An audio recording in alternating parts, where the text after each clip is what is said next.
6:48, time for the morning rush. A 3-month-old baby has now been left in critical condition.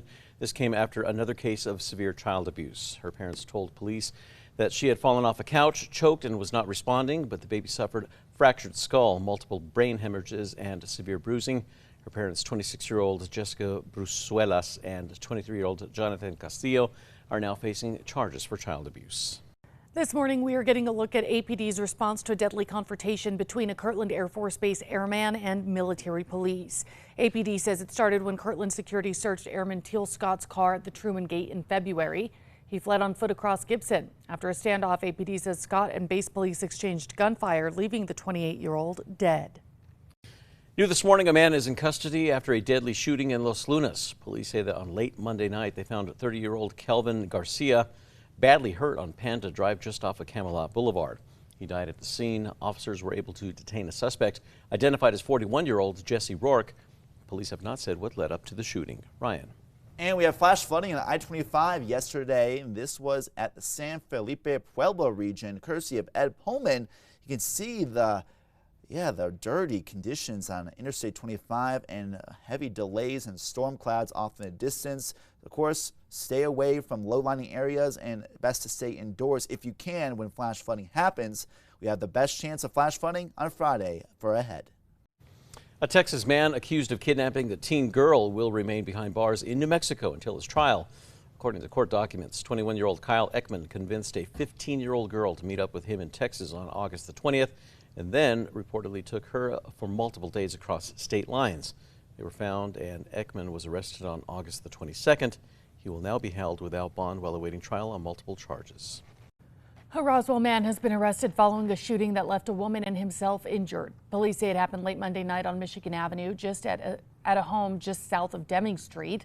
Investigators say 22-year-old Angelo Duran broke a window and shot at a woman and another man inside the home. The other man was not hit, but the woman and Duran were. Both were hospitalized and Duran was arrested the next morning. A new city park is coming to the International District.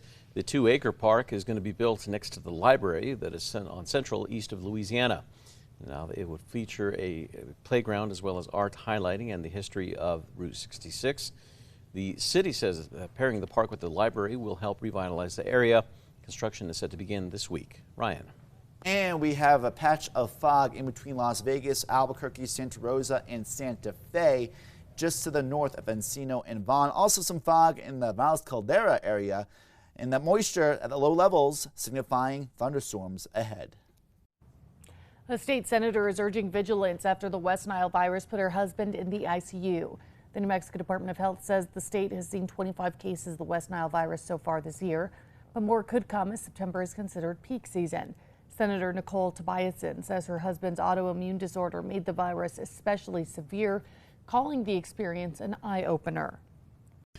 Albuquerque's Environmental Health Department now says that recent rains they have brought more mosquitoes to the metro, but West Nile is not a major concern. While some tested positive a few weeks ago, they say the numbers have since dropped and most show no evidence of transmission. The city says that we should see fewer mosquitoes by mid to late October. Ryan.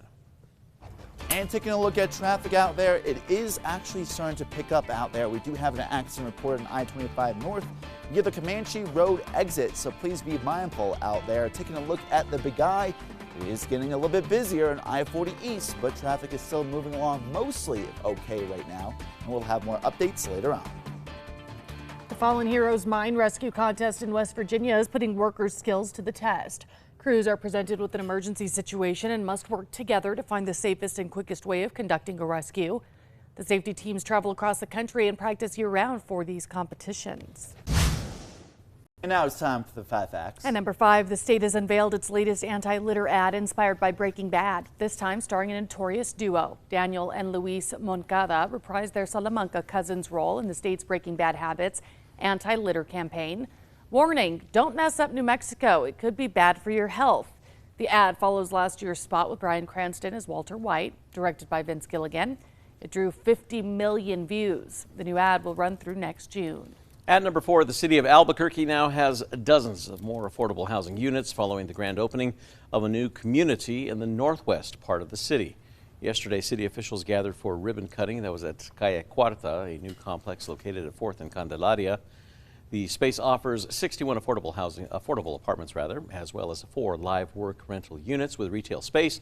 The development came at a price tag of more than $25.5 million. And at number 3, more rain chances on Friday. Today, fewer storms, but the storms will be strong in eastern New Mexico. Very few tomorrow, and then even fewer Saturday and Sunday. At number 2, a state senator is urging vigilance. This comes after the West Nile virus put her husband in the ICU. The New Mexico Department of Health says that the state has seen 25 cases of West Nile so far this year. And while that number is not out of the ordinary, more could come as September is considered part of the peak season for the cases. Senator Nicole Tobiasen says that her husband's autoimmune disorder made the virus especially severe, calling the experience an eye-opener. And at number 1, in another case of severe child abuse, Albuquerque police say a 3-month-old baby has been left in critical condition. It started as a 911 call from parents saying their baby fell off a couch and choked and was not responding. Albuquerque Fire Rescue showed up to their apartment in the International District and rushed the 3-month-old to the hospital. The baby suffered a fractured skull, multiple brain hemorrhages, and severe bruising. She's now fighting for her life. Her parents, 26-year-old Jessica Bruzuelas and 23-year-old Jonathan Castillo, are facing charges for child abuse. Bruzuelas told police Castillo has been abusing the baby for 2 months, often while high on fentanyl or meth.